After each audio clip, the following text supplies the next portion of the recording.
গাজীপুর জয়দেবপুর থানায় ছিনতাইকৃত গরু ছাগল সহ ট্রাক আটকের ঘটনা ঘটেছে। জয়দেবপুর থানা চৌকস সাহসী নির্ভীক পুলিশ অফিসার এসআই তাজুল ইসলামের অভিযানিক দল গাজীপুর জেলার জয়দেবপুর থানার চৌলা এলাকা থেকে ছিনতাইকৃত গরু ছাগল সহ একটি ট্রাককে উদ্ধার করে জয়দেবপুর থানায় আটক করা হয়েছে বলে নিশ্চিত করেন অফিসার ইনচার্জ আব্দুল হালিম। আরিফ হোসেনের তথ্যচিত্রে থাকছে বিস্তারিত।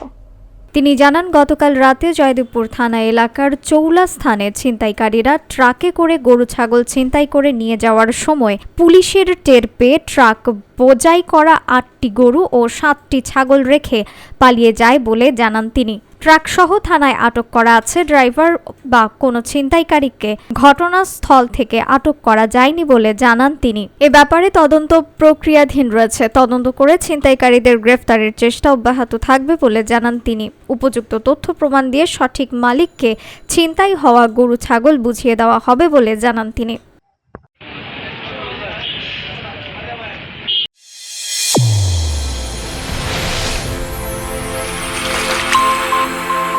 চ্যানেল A1 হৃদয়ের স্পন্দন।